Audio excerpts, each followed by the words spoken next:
Olá, graça e paz, louvado seja Deus, espero que esteja tudo bem com você e com sua família.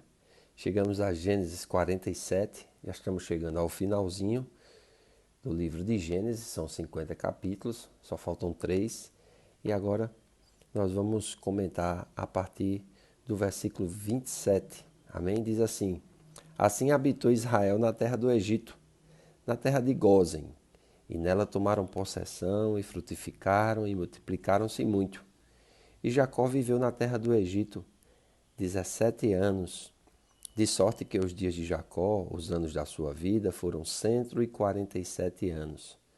Chegando-se, pois, o tempo da morte de Israel, chamou a José seu filho e disse-lhe: Se agora tenho achado graça aos teus olhos, rogo-te que ponhas a tua mão debaixo da minha coxa e usa comigo de beneficência e verdade.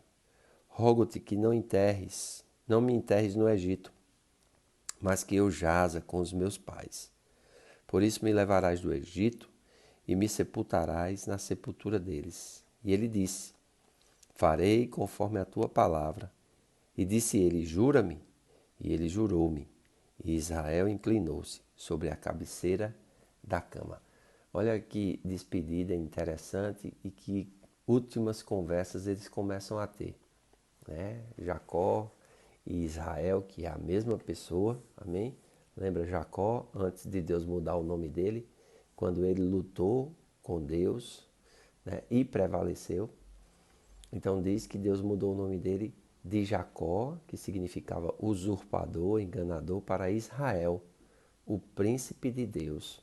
E é interessante, ele chega no Egito com 130 anos, vai viver 17 anos lá, né, porque só faltava 5 para a seca acabar.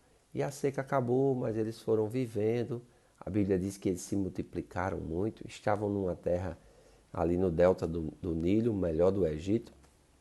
Então, com certeza, eles tinham prosperado bastante. E ainda não era o tempo de voltar. Deus tinha predito que eles iriam, uma nação iria passar aproximadamente 400 anos lá e depois iriam retornar para a terra. E é interessante, né? Essa ligação que nós temos com a nossa terra natal, principalmente eles com a terra da promessa, uma terra que Deus havia prometido à descendência de Abraão e até hoje, né?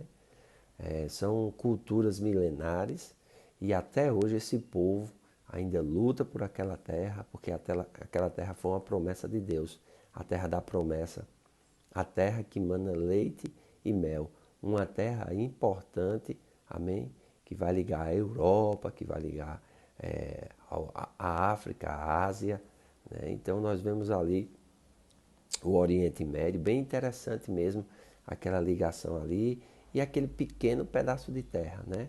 O Estado de Israel é um pouco semelhante ao Estado de Sergipe, um pequeno estado aqui do Brasil, mas nós vemos o amor que eles têm por aquela terra, para possuir, para, vamos dizer assim, ter da parte de Deus a sua promessa garantida.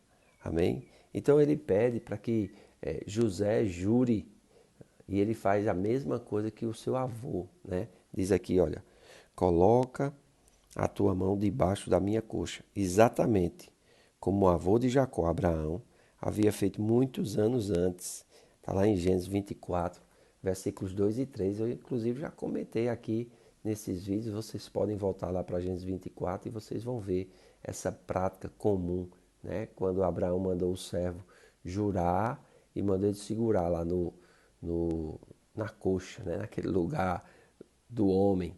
E aquilo ali tinha um simbolismo muito importante, era um juramento verdadeiramente que você estava colocando a sua palavra, a sua vida em risco, né? E estava assumindo para com aquele. Então, Jacó faz a mesma coisa com José. E é interessante que algum tempo depois, José vai lembrar para que os seus irmãos, os descendentes deles, quando saírem do Egito, levem o seu corpo, porque José vai ser embalsamado quando ele morrer, né? É uma pessoa importante no Egito, é um, é um homem proeminente no Egito, e nós percebemos que José tinha muita autoridade Deus havia verdadeiramente cumprido o sonho que tinha dado a ele quando ele tinha apenas 17 anos, né? Que o sol, a lua e as estrelas iriam se dobrar diante dele. Então é muito interessante nós vermos isso e nós observarmos que o faraó, né? Todas as nações ali circunvizinham, o próprio Egito, os seus irmãos, e todos vieram a José e dependeram de José, e José fez com que, pelo Espírito de Deus, pela graça de Deus, ele pudesse fazer com que aqueles 7 anos de escassez, né, o povo fosse sustentado, fosse alimentado, e assim deve ser com todo homem e toda mulher de Deus. É, através das suas experiências com Deus, através da sua vocação celestial e daquilo que eles percebem que Deus está falando ao seu coração, é muito importante eles buscarem a Deus para cumprir o propósito e a vocação celestial. O propósito e a vocação celestial não se cumpre na força do braço, não se cumpre pelas próprias palavras que saem da boca, mas sim por aquilo que está escrito na palavra de Deus. Por isso que Pedro, na sua primeira carta, no capítulo 4, no verso 11, ele diz: se alguém falar, fale segundo a palavra de Deus, segundo os oráculos de Deus. E se alguém servir, sirva segundo a força que Deus dá, para que em todas as coisas Deus seja glorificado. Então aquilo que fazemos, aquilo que falamos, vem mediante a palavra de Deus, a capacitação de Deus, para que toda a glória seja de Deus. E há esse juramento, amém? Então, há essa ligação com a terra local, há essa ligação com a promessa de Deus. Nós devemos ter essa ligação com as palavras que foram profetizadas a nosso respeito. Não podemos, em momento nenhum, nos esquecer daquilo que foi dito a nosso respeito. Para quê?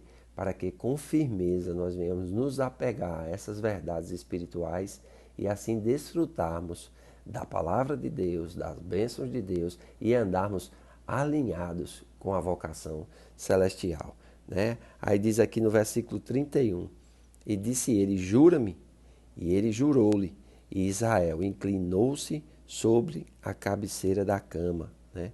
Hebreus 11, 21 reflete a leitura vanante da Septuaginta, encostado sobre a ponta do bordão. Era como se ele estivesse se firmando ali, né, no seu cajado, como se ele estivesse ali firme, né, dando aquela última força, porque ele já estava com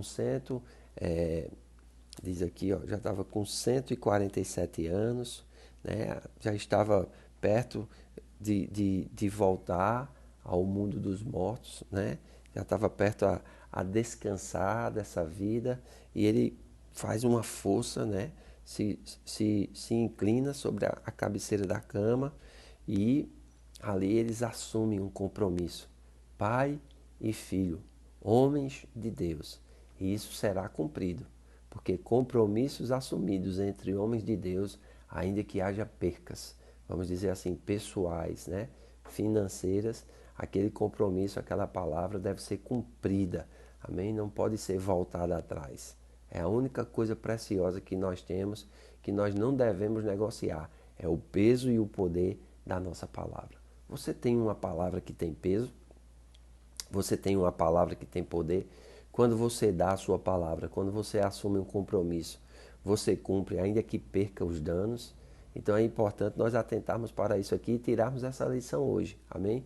Quando assumirmos um compromisso, quando dermos a nossa palavra, que sejamos fiéis. A palavra que sai da nossa boca, pelo menos como Deus é fiel à palavra que sai da boca dele. Amém? Ele diz, olha, eu estou velando pela minha palavra para a cumprir. Então, que nós possamos ter cuidado de quando assumirmos o compromisso. E quando assumirmos esse compromisso, que nós venhamos a cumpri-lo, ainda que custe para nós, né? Percas momentâneas, percas temporais, mas que a nossa palavra ela seja concretizada e ela seja, vamos dizer assim, cumprida para a glória de Deus. Amém? Hoje à noite eu quero convidar você a estar conosco na Casa do Oleiro. Teremos o nosso culto da família, será uma grande bênção e eu creio que Deus vai manifestar o seu poder no nosso meio. Venha estar conosco a partir das 20 horas e traga também algum convidado, né? Nós vamos estar ministrando a palavra. Viviane vai estar ministrando a palavra sobre criação de filhos e sobre o que o Senhor colocar no coração dela. E eu creio que vai ser um tempo glorioso para a glória de Jesus. Nosso irmão Willa e Fabrício, juntamente com nosso irmão Lindoclei, vão estar ministrando louvor. E será um tempo maravilhoso. As equipes vão estar na igreja trabalhando, amém? E eu louvo a Deus pela vida de cada um. Precisamos estar juntos e firmes, pois só assim nós conseguiremos vencer as dificuldades deste tempo presente, que não hão de se comparar com a glória que em nós há de ser revelada. Então, faço votos por tua prosperidade e saúde, assim como é próspera a tua alma. Que Deus te abençoe.